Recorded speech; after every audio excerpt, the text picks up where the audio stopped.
क्या किसान मध्य प्रदेश के अंदर पैदा हुआ है तो उसके कर्म खराब है।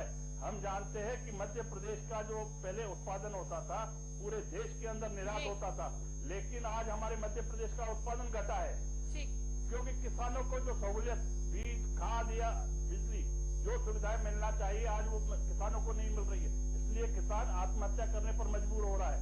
और ये पूरा कृत्रिम अभाव इस प्रदेश की सरकार और प्रदेश के नेताओं ने बनाया है। ठीक है दीपक जी, यूरिया की बात यहाँ पर त्रिलोक जी ने की, ये बात तो आप भी मानेंगे, यूरिया की जो बोरियां हैं वो जितने दाम पर मिलती हैं उससे दुगने दाम पर मिल रही है, काला बाजारी तो कहीं ना कहीं हो रही है। शिल्पा जी, यूरिया सही दामों पर ही मिल रही है, बिल्कुल जो उसकी तय कीमत है उसी पर मिल रही है। और मैं समझता हूँ कांग्रेस के लोग कितना ही झूठ बोलने की कोशिश करें, जनता सही बात को समझती है और सही बात को मानती है। कांग्रेस के लोग इन अफवाहों के जरिए कई दशकों से राजनीति करने की कोशिश कर रहे हैं और इस तरह की अफवाह तंत्र के जरिए कांग्रेस पार्टी ने जो राजनीति की उसी का नतीजा है कि देश भर से कांग्रेस पार्टी का सफाया हो गया है। मध्य प्रदेश की जनता जानती है कि मध्य प्रदेश में जो कृषि का उत्पादन बढ़ा है, सिंचाई की सुविधाएं बढ़ी हैं, बिजली की आपूर्ति बढ़ी है, खाद समय पर मिलती है, बीज समय पर मिलते हैं, 0% ब्याज पर ऋण मिलता है। ये मध्य प्रदेश में भारतीय जनता पार्टी की सरकार ने किया है और इसीलिए मध्य प्रदेश दुनिया का नहीं कोई सड़कों पर नहीं उतर रहा है, कांग्रेस ही लोग नौटंकी कर रहे हैं। सभी कांग्रेसी उतर रहे हैं? नहीं, निश्चित तौर पर कांग्रेस की अफवाहें फैला रहे हैं, कांग्रेस नौटंकी करने की कोशिश कर रहे हैं, इससे कुछ हासिल होने वाला नहीं है। मध्य प्रदेश में सभी किसानों को पर्याप्त मात्रा में बिजली मिल रही है, सभी को यूरिया मिल रही है और जिन क्षेत्र में नहीं पहुंची है 1-2 दिन में पहुंच जाएगी।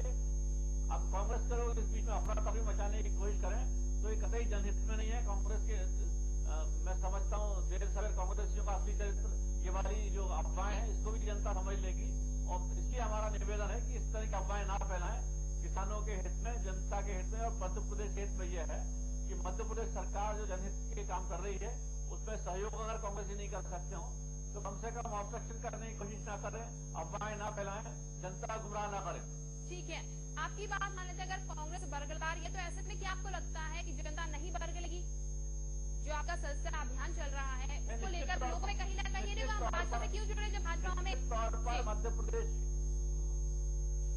प्रदेश की जनता, मध्य प्रदेश के किसान, मध्य प्रदेश के ग्रामीण क्षेत्र के लोग भी भारतीय जनता पार्टी के साथ खड़े हैं और उनके भरोसे का आधार है कि पिछले 10-11 वर्षों में मध्य प्रदेश में भारतीय जनता पार्टी की सरकार ने किसानों के हित में जो काम किए हैं वो देश भर में, दुनिया भर में कहीं नहीं हुए हैं।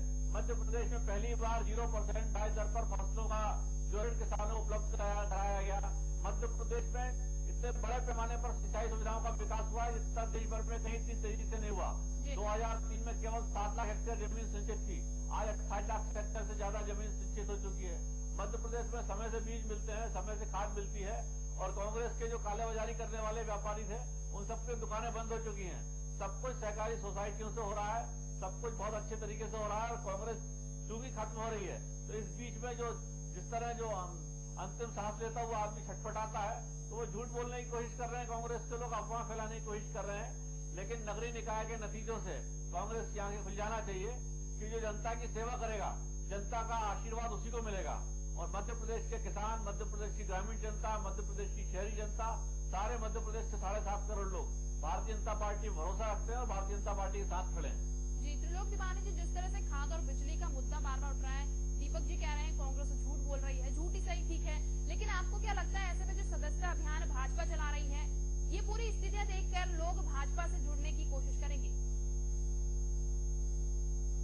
देखिए, इनका सदस्यता अभियान तो किस फर्जी तरीके से चल रहा है वो आपके समाचार पत्रों में आ चुका है कि केवल खाना पूर्ति के लिए किया जा रहा है।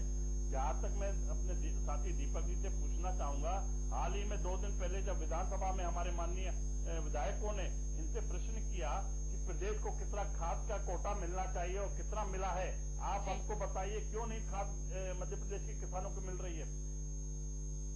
लेकिन इनके न मंत्रियों ने जवाब दिया न मुख्यमंत्री ने जवाब दिया। इनको जवाब देना चाहिए। अगर पिछली बार हमारी यूपीए की सरकार थी तो ये नाटक नौटंकी करते थे कि हमको खाद नहीं मिल रही है, हमको यूरिया नहीं मिल रहा है या हमको और बिजली नहीं मिल रही है। लेकिन अब तो केंद्र में इनकी सरकार है, जितना हमारा मध्य प्रदेश का कोटा है, जितना यूरिया मध्य प्रदेश को मिलना चाहिए क्यों नहीं मिल रहा है, उसका आवंटन बताना चाहिए कि केंद्र की सरकार ने कितना आवंटन हमारे लिए निश्चित किया है और हमें कितना मिला है। केवल जो खुले बाजार में यूरिया मिल रहा है वो दुगने दामों पे बेचने के पीछे इनके नेताओं, इनके मंत्रियों का हाथ है, कालाबाजारी कर रहे हैं। जहां तक बिजली का सवाल है, मैं पूछना चाहूंगा, यहाँ मध्य प्रदेश के अंदर 2 तरह की बिजली उत्पादन होती है, एक जल विद्युत के उत्पादन के द्वारा और कोयले के द्वारा। आज जब कोयले की कमी है, केंद्र में इनकी सरकार है, 7 महीने से सरकार है, तो मध्य प्रदेश का कोयला है, क्यों नहीं इनको मिल रहा है? क्यों नहीं केंद्र सरकार इनको दे रही है?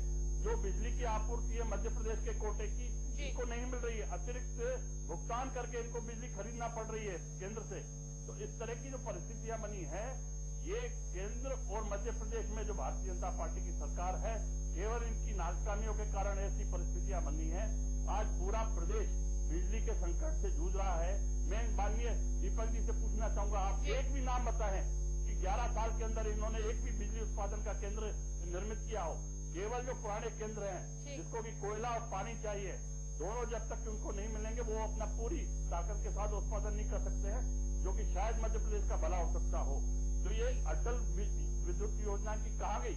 क्यों कटौती आज 6-6, 8-8, 10-10 घंटे की हो रही है?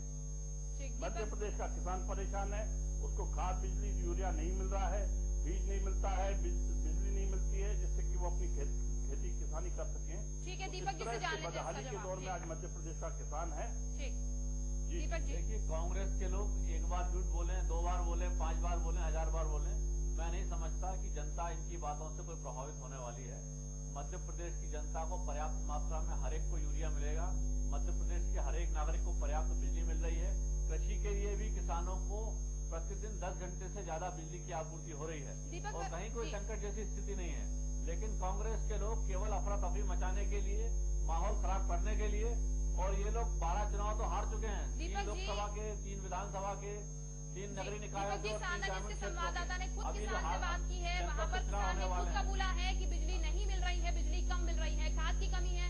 फिर आप कैसे कह रहे हैं कि कमी नहीं है? बिजली की पर्याप्त आपूर्ति हो रही है। जब बिजली किसान की पर्याप्त आपूर्ति हो रही है, हर क्षेत्र में 10 घंटे से ज्यादा बिजली की आपूर्ति हो रही है। मैं समझता हूँ कि आपने जिन लोगों से पूछा उसको कोई जानकारी नहीं है। हर क्षेत्र में कृषि के लिए भी 10 घंटे से ज्यादा बिजली की आपूर्ति हो रही है और आवासीय क्षेत्रों में तो 24 घंटे बिजली की आपूर्ति है। पूरी जानकारी कैसे नहीं होगी? अन्नदाता है, अन्न उगाता है, उसको बिजली की जरूरत भी है, खाद की जरूरत भी है, फिर आप कैसे कह रहे हैं उसको पूरी वो जानकारी नहीं है? नहीं, उनको शिल्पा जी, उनको शेड्यूल नहीं मालूम होगा कि उनके क्षेत्र में जो बिजली की आपूर्ति का समय किसानों के लिए निर्धारित है कि किस समय पंप चलाने के लिए समय निर्धारित किया गया है ताकि कृषि में दिक्कत न हो। 10 घंटे की आपूर्ति हर कृषि क्षेत्र में हो रही है, कहीं कोई संकट जैसी बात नहीं। जी बिल्कुल, दीपक जी अपनी तरफ से पूरा डिफेंस कर रहे हैं, लेकिन ये बात साफ है कि खाद और बिजली की कमी कहीं ना कहीं है, जिसको देखकर प्रशासन को जिसकी ओर ध्यान देना होगा ताकि अन्नदाता जो है। जी त्रिलोक दीपान जी, आप कुछ कहना चाह रहे थे? मैं ये कह रहा था जी, बड़ा संक्षेप में। यूपीए सरकार ने इनको फिल्टर सेपरेशन के लिए पैसा दिया था जी। बिजली का जो विद्युत लॉस हो रहा था, उसकी फीडर सेपरेशन का पैसा कहाँ गया, ये हमको बताएं। अगर फीडर सेपरेशन करते तो शायद किसानों को जो बिजली मिलना चाहिए वो निश्चित समय पर पूरी मात्रा में मिल सकती थी। लेकिन फीडर सेपरेशन का पूरा पैसा गोलमाल चला गया, विद्युत उत्पादन बढ़ा नहीं, किसानों को बिजली मिलती नहीं है, ये जानकारी लें। आज भी केवल किसानों को रात्रि 12 बजे से लेकर सुबह 6 बजे तक बिजली मिलती है। किसान पूरी रात जागकर 6-6 घंटे अपने खेतों को पानी दे रहा है। इस तरह की व्यवस्था मध्य प्रदेश में बनी है, तो किसान की बदहाली इनको देखना चाहिए। देखिए किसान, जिनके कारण आज ये मध्य प्रदेश का की स्थिति बनी है। किसान खुद आंदोलन कर रहे हैं, कोई राजनीतिक दल या कोई राजनीतिक प्रतिनिधि उनके साथ नहीं है। आप अपनी टीवी पर देखते हैं, समाचार पत्रों में देखते हैं, किसान आक्रोश में, किसान दुखी है। वो चाहता है कि उसको किसानी करने के लिए यूरिया मिले, पर्याप्त मात्रा में सिंचाई करने के लिए बिजली मिले, और ये जवाबदारी पूरी मध्य प्रदेश सरकार की बनती है और वो इनको निभाना चाहिए। देखिए शिल्पा जी, केवल कांग्रेस के लोग दुखी हैं क्योंकि देश भर में सत्ता से पूरी तरह बाहर हो चुके हैं। मध्य प्रदेश का किसान, अरे आपको आप मध्य प्रदेश के किसान को पहचान ही नहीं रहे हो। 10 साल पहले वाला किसान नहीं है मध्य प्रदेश में। 10 साल पहले केवल 4000 मेगावाट बिजली की आपूर्ति होती थी, आज 10,000 मेगावाट से ज्यादा बिजली की आपूर्ति हो रही है। मध्य प्रदेश में जितना कृषि का उत्पादन 10 साल पहले होता था, उससे कई गुना ज्यादा बढ़ चुका है। सारा देश इसको मानता है। आपकी सरकार की आंकड़े भी केंद्र सरकार के इस बात की पुष्टि करते थे कि मध्य प्रदेश की भाजपा की सरकार ने कृषि का उत्पादन ठीक है। हालांकि दीपक जी आप माने न माने विकट स्थिति यहाँ पर प्रदेश में बनी हुई है और जल्द अगर इस पर ध्यान नहीं दिया गया तो आगे जो आने वाला समय है उसमें स्थितियां और बिगड़ सकती है। बहरहाल आप दोनों का चर्चा में जुड़ने के लिए बहुत बहुत शुक्रिया। और ऐसे बुलेटिन में फिलहाल इतना ही। आप देखते रहिए